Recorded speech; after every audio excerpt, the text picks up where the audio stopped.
Solomon's reign was glorious. There was none like unto Solomon.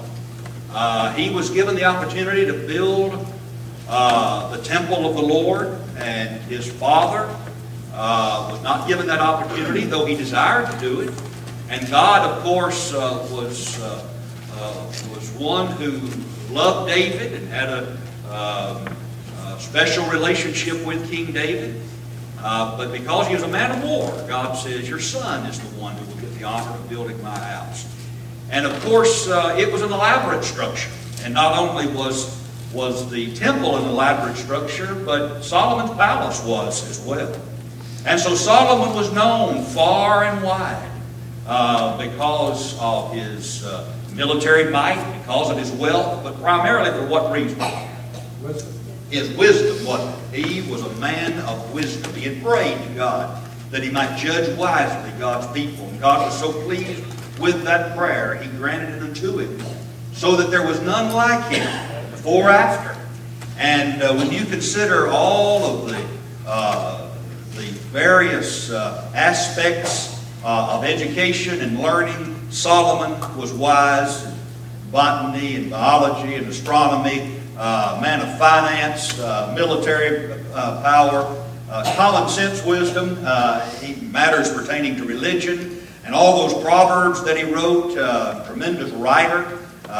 He had knowledge of history, and so Solomon was a unique man in history, and certainly in biblical history. And the Queen of Sheba, Queen of the South, wanted to come and meet this man.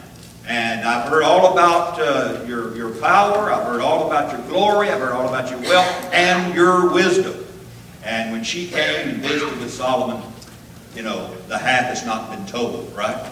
And so this is a prosperous time for God's people. No one, no king in Israel's history reached the zenith or the pinnacle that Solomon reached. It was the most glorious time in all of their history, and they were indeed God's people, and God was leading them. But then you come to chapter 11 of 1 Kings, and you read this particular passage in verse 1. But kings, well, first of all, note but. Now, up to this point, what we've been reading is truly fascinating. Solomon is unique in history. Solomon is reigning during his glorious time. And you stop in chapter 10, and you think, what an amazing character was Solomon. And if you had lived at any time in Israel's history as a child of God in Israel, it had been this particular moment that you wanted to live. He conquered his enemies. None like Solomon. But Solomon loved many strange women. And from the various nations they're listed. Of the nations concerning which the Lord said to the children of Israel, ye shall not go into them, neither shall they come in unto you, for surely they will turn away your heart after their gods. Solomon clave unto these, the text says, in love. That is, he loved them more than he loved God. In Deuteronomy 17:17, God said, of the king you'll have one day, he better know this. He better be on guard, because he better not think his might comes from having a whole bunch of horses, right? He better not think his might comes to him because of his wealth. He better not think his might comes to him through foreign women. That's not where his strength lies. In fact, that's what will bring him down. Solomon violated the Lord's command in all three of those particular commands of God. He violated each one. He did build himself a strong military, and that became his bastion of defense. He did love many foreign women. See, he was making treaties with these people too, and those women would be part of the treaty that he made. All right? 700 wives, 300 concubines, just amazing. And all this displeased God. He was wealthy, but don't put your trust in wealth.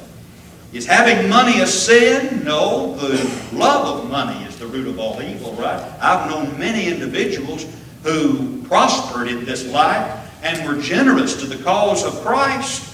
They didn't put their trust in riches, but they were blessed And perhaps because of hard work and proper investments, things of that nature, they did well financially. But they didn't trust in riches. They trusted in God. And oftentimes, gave liberally to the Lord's cause. But there's some people who may not have a lot financially and be very greedy. Right? Can't happen. Abraham was a man who did very well, didn't he? Financially. God blessed Abraham. And he was also a friend of God, wasn't he? Job was a good, godly man.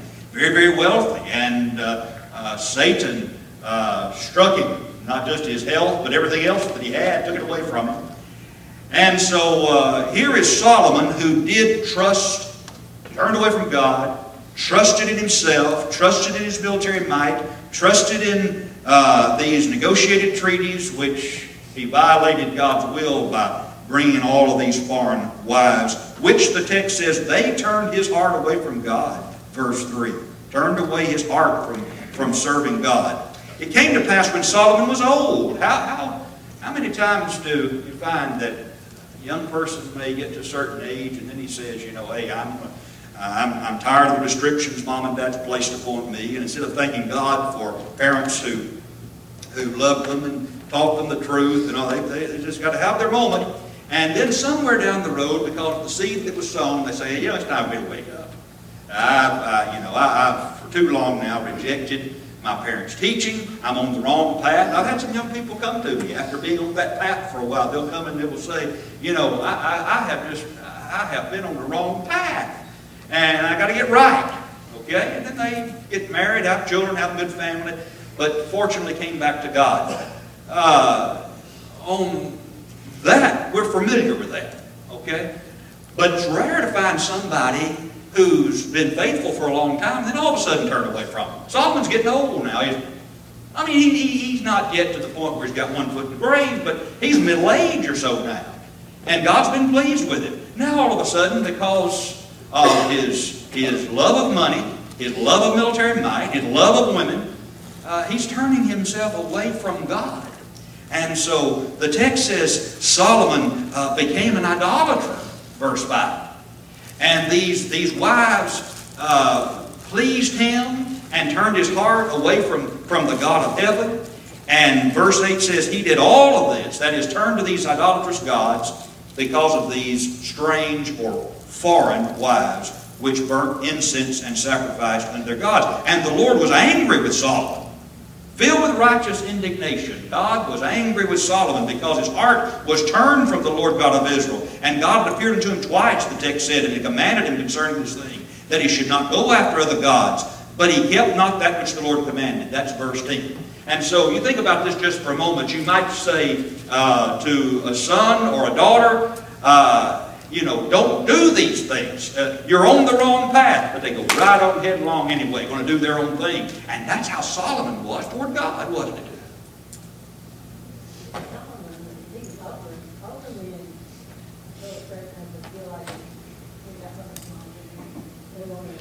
There's some truth to that. Becky's saying, maybe he's reaching that midpoint life, and of course you got to remember not every man's put in a position like Solomon. But even that much more, a man in Solomon's position, being the leader of God's people, needed to be mindful of who he was. So we really do see him in midlife, getting older, instead of allowing himself to remain faithful to God, he turns against God. Somebody said, well, wait a minute, he's so wise. Listen. He might have been wise, but what about his will, right? What did he will to do? He willfully and deliberately allowed these wives to turn his heart away from God. And verse 11 says, wherefore the Lord said unto Solomon, for as much as this is done of thee, and thou hast not kept my covenant and my statutes, which I have commanded thee, I will surely rend the kingdom from thee, and will give it to thy servant. Now God wants to bless, doesn't he? We've got to understand that. God wants to bless. And God says, I've proven my love to you over and over again. And of course, this was before Christ came. We have the blessings of being in Christ. Wonderful spiritual blessings we enjoy every day. Here is Solomon, who God has proven himself over and over again. I granted you your prayer request. God says, I loved it. Wisdom, you got it. And I gave you wealth. God wants to bless. But what did he do with it? He turned it against God. And so, yes, Mark. Didn't happen overnight. Yes. It changed him, that's right. Yeah, and I think Mark's point is good. It didn't happen overnight. He didn't all of a sudden, one day say, I love the Lord, and but then the next day he had 2 or 3 additional wives and say, oh, I want these wives. I'll follow after their gods, right? But the text does say he loved them. He loved them more than he loved God. And so, what does God say?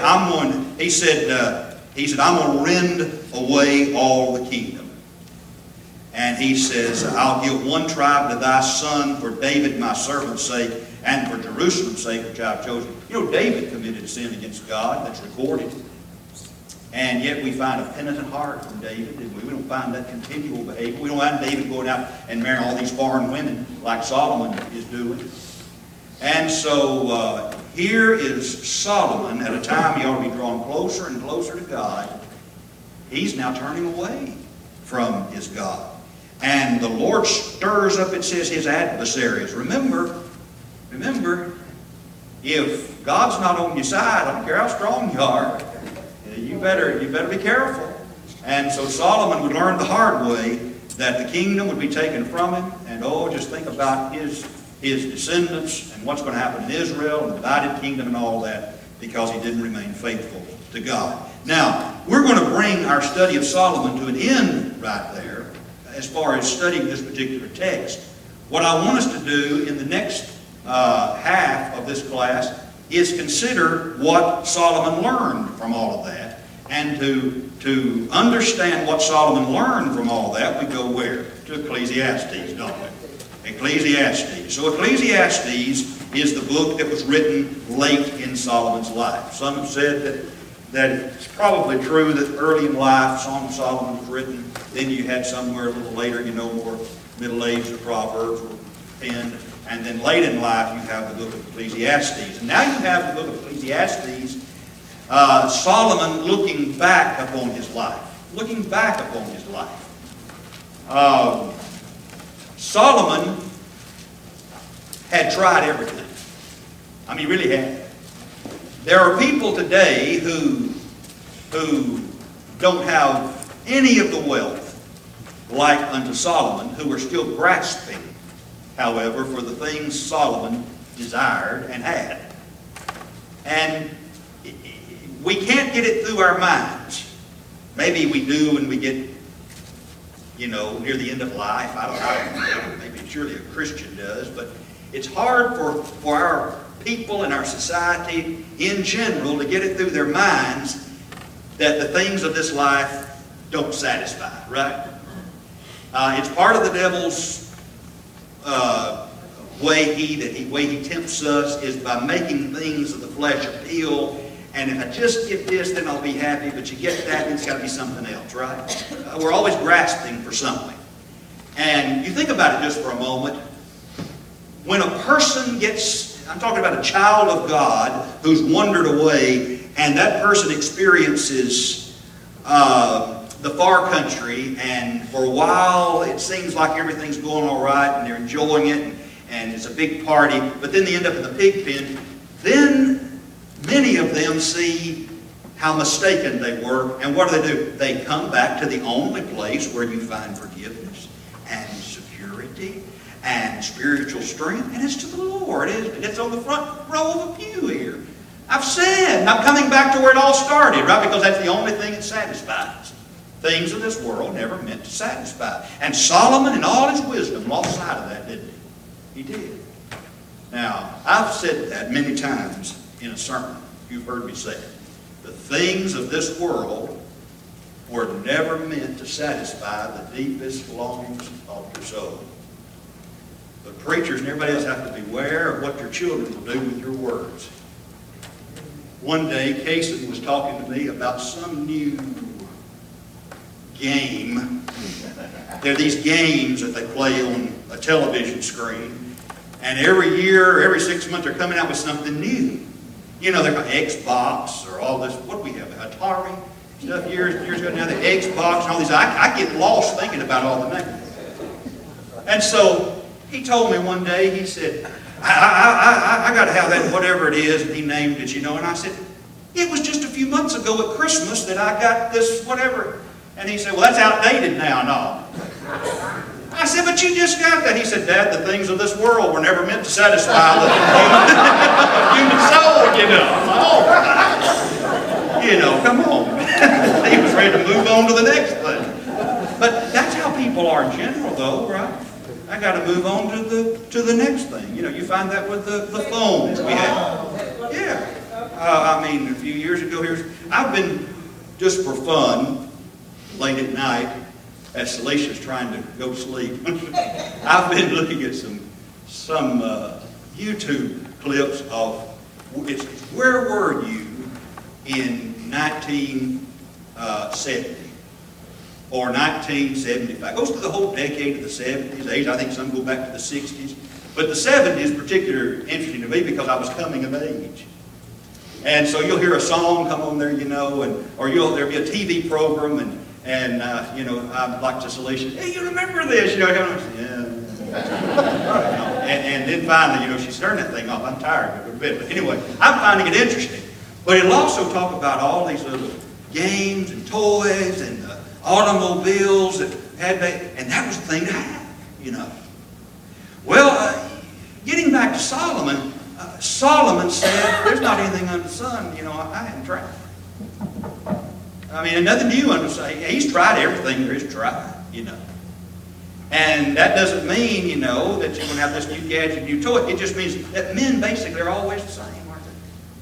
Their hearts are always after the things of the world, you know. Nothing new. And that's how people have always been. Well, what did he try? Solomon is now giving an explanation of his life. I really believe over there where the text says, remember now thy Creator in the days of thy youth, you've got an old man talking. Okay? You got an old man talking. The older I get, the more I like to talk to old men. Okay? I mean... Now that started when you were 13. It did. I agree. I've always been old. But, you know, I think it would be good if maybe we could instill that, don't you? Because how many of you would say this? I know I've heard some of you say, some of you older have said this before. I wish I had talked more to a certain person, you know, about what it was like when he was young, you know, when I wasn't interested in that, you know. I might go out to lunch with Brother Jim Woody, you know, and Jim's a few years older than I am, and I like to talk to him about World War II. I like to hear about that, you know. And I want to take advantage of that opportunity of talking with Brother Jim, not just about war, but just life in general, you know. I don't know, 20, 30 years ago, or when I was a teenager, that might not have interested me as much. But I think about so many people I once knew have gone on. Oh, if I could go back and, I'd have talked to them so much about what they'd experienced. You know, many people who are Christians, who are older, love and respect and appreciate Brother Guyan Woods. I know Brother Clark would say he would be one of those. And many of you have preached and appreciate Brother Woods. And basically, when I was a teenager, my knowledge of Brother Woods was this. In a Bible study class, Brother Guyan Woods has written, you know. I thought, well, he must be a pretty smart fellow, you know, but that's about it. I think occasionally, and you know, I might pick up a gospel advocate, even as a young man, you know, read, you know, the editor is Brother Woods. But I came in from college one time, and several years before I started school of preaching, and Brother Woods was holding a meeting for us. And I remember that after the morning service was over, we all went downstairs in the basement of that church building, which was where our fellowship hall was located. And my mother said to me, she said, I want to take you over here and meet Brother Wood. The man was sitting over in a corner just by himself. Just by himself. She said, Brother Woods, I want you to meet my son. And I was introduced to Brother Woods. I'd later hear him preach, but I got to I heard him preach that, but I mean, I'd later hear him on other occasions. But I got to just, meet him, and I was polite. I'd always been taught to be polite. Nice to meet you, sir. But I think back to that occasion now, after I met him, I went and got some food, sat down with other college students, and talked about whatever it is we talked about. I could have had him myself. Nobody cared, Didn't understand the kind of man that was there. Sometimes we say, you don't really know greatness until after it's departed from us. Here's the point. Solomon says in Ecclesiastes 12, remember now thy Creator when you're young. What's Solomon doing? He's going back to young when he's young. He says, boy, the mistakes I made. I wouldn't make them again. I don't know, maybe we would, maybe we wouldn't. Some people ask, what would the world do to Jesus if he arrived today? Crucify him, shoot him, do something to him. Wouldn't like him. But here is Solomon saying, remember now thy Creator in the days of thy youth, while the evil day, before the evil days come, remember him. Remember. How many people have lived to say, oh, if I had it to do, I'm talking about faithful people, but who somewhere along the way went astray, and they look back and they reflect, and they know God's forgiven them, but oh, if I could just have it to do over, I would not have made that mistake. All right? And now Solomon is saying, I'm an old man, and here's what Ecclesiastes is all about. I loved foreign women. I trusted in wealth. I did all these things when I should have paid attention to my God and have protected my heart. What does it say that those women did? They turned his heart away from God. That inner being, his conscience, his soul. But something evidently happened before he died. I'm thankful. But what did he say? He said, I've tried everything. He says in chapter 1, verse 17 and 18, I've tried wisdom or knowledge. He just said, I'm going to try to learn everything there is to learn. But he found that was folly, right? Vanity, the text says. Empty. And so I gave my heart to know wisdom and to know madness and folly. I perceive that this also is vexation of spirit. For in much wisdom is much grief, and he that increaseth knowledge increaseth sorrow. That's another one of Casey's favorite verses. Let's don't study too much, when there's some sports that are happening, But Solomon says, I studied and studied and studied. I was going to find everything there was to know. What time in history has more information been available to the world? You're living it. You're living it. That's, Sabrina said, and people seem to be getting dumber. Right? That's what I was looking for, something like that. And June says they can't spell anymore. Do they have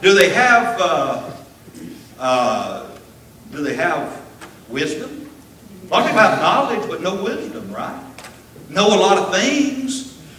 Well, then he said, I'm going to try something else. He's been studying too hard. I'll tell you what else I'm going to do. He said, I'm just going to have a good time. Pleasure. Look at chapter 2, verses 1 and 2. I said in mine heart, go to now, I will prove thee with mirth. Therefore enjoy pleasure, and behold, this also is vanity. I said of laughter, it's mad, and mirth, what doeth it? He said, that didn't satisfy either. Are there people who live just for pleasure? Yeah, there's some people who think that's all life. How many times have you ever heard, isn't the most important thing to be happy? Well, love happiness. I think I know where to find true happiness. But have you ever heard parents say, well, we just want our kids to be happy? That should not be your number one priority, is that your children just be happy. What that means, satisfied. And you trying to satisfy them is going to cause you a lot of misery, because they'll never be fully satisfied. Why? Things of this earth satisfy, right? You got to have the next thing that's coming along. And so he said, I just thought I'd just enjoy laughter. A lot of people laughing themselves all the way to hell, aren't they? They are. And then he says, I'm going to try something else. I'll try wine.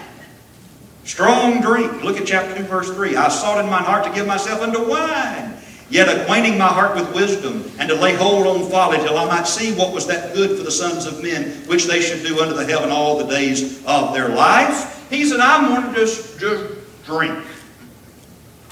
If I get upset, I'll just drown everything in the bottle. All right? Well, that didn't work. And then he says, I tried to be satisfied with works. That is, he became a workaholic. Listen to this. By the way, the King James English here is incorrect. I made me. I made great works. I builded houses and planted vineyards. I made gardens and orchards, planted trees and all of them, all kind of fruits. He'd have laughed if later on he came and stood at the Biltmore house and said, "What is that, the servants' quarters?" You know? I mean, he said he made pools of water. Who doesn't like pools of water? Yeah. What we're going to have now, we're going to have, a man who says, let's see if we can get as much of this world's knowledge in us as possible. So he's filled with human wisdom. He's now thinking like a secular humanist. He likewise is thinking about laughter, whatever causes us to have a good time. The alcohol's got to go along with us, and let's just have a party out in the pool. That's it. So you got to put this stuff in our language today to understand. That's what Solomon's saying. He said, I'll tell you what really brings happiness. To trust in myself and say, I'm number one. It's all about me. We're going to have this big palatial mansion. It's going to have beautiful grounds. We're going to have swimming pools. Not only that, we're going to have the best bands available to come and play right here. And the only criteria is this: you just have a good time. That's Solomon, wisest man who ever lived. And Solomon said, I found out that didn't satisfy me either. Well, here's the thing. If you're going to have all this human ingenuity, and you're a builder, you made it on your own. Boy, you've got a mind to make money.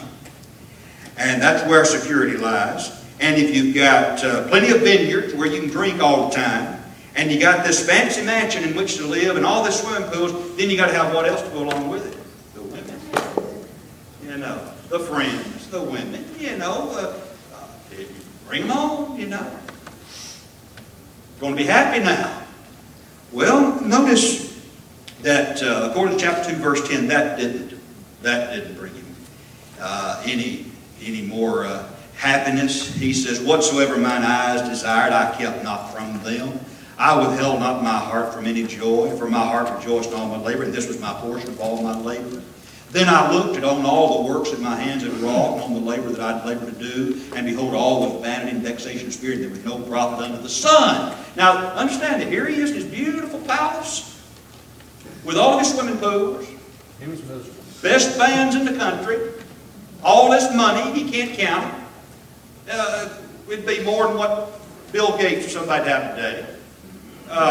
Here he is, all of these women, and you look at all these women and say, oh yeah, there's one. Oh, this one over here. I'm going to try this one. She might make me happy. And he's standing there one day and everybody's having a good time, and he says, but I'm not. I'm the most miserable man on earth.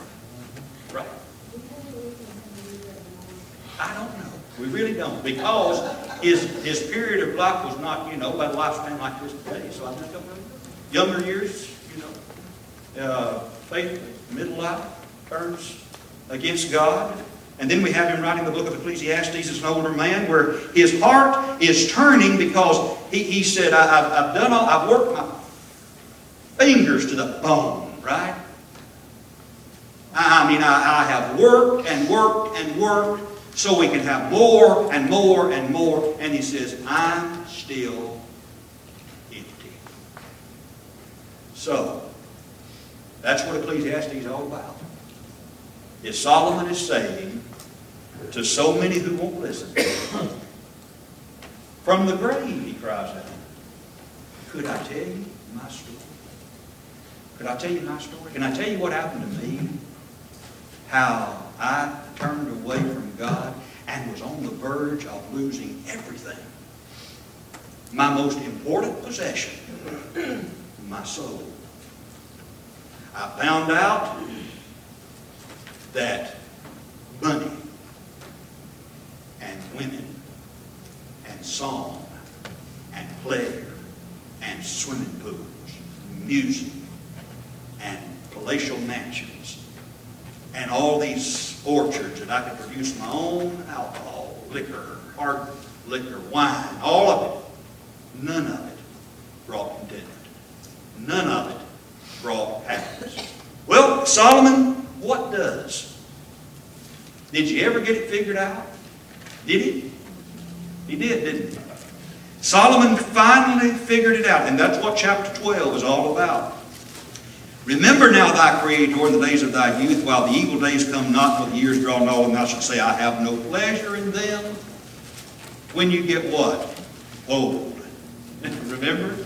We've talked about this before in Ecclesiastes 12. He's now an old man. When he goes to bed at night, there's more of him on the dresser than in the bed. He's lost his teeth. He can't hear. He don't want to get up high because he's afraid of falling. He's miserable. Things that used to excite him don't excite him anymore. He's now reached a point where he hears all the young people talking about they're going to go do this and that. You know, he said, I used to do that, but that just don't do anything for me anymore. He can't get around hardly at all. Well, Grandpa, you know, why are you that way? I mean, you know, Grandpa Solomon, what's wrong? You know, I've known a little bit about what I've heard you did. You were something else. No, I wasn't. He said, let me tell you about what life is all about. Will you listen to me? He said, fear God and keep His commandments. That, he said, is not the whole beauty. Now, that word beauty has been supplied, for this is the whole of man. That's what it's all about. You missed that point, Solomon said, and you've missed everything. What we have here on this earth is a brief period of time that we can call a probationary period. And God says, I want to see if your heart is inclined toward me. I want to see if you're willing to accept the terms of pardon that you find in my will. I want to see if you'll let me love you. I want to see if you'll love me back. I want you to strive for a relationship with me. I want you to be close to me. I want you for eternity. I want to see if you'll be willing to subdue your passions and turn away from this world just during that period. And if you will, you pass the test. Fear God. Keep His commandments. That's the whole of man. He said, when you do that, you come in to be with me. All right? When you know in verse 9, he says, the preacher was wise. He still taught the people knowledge.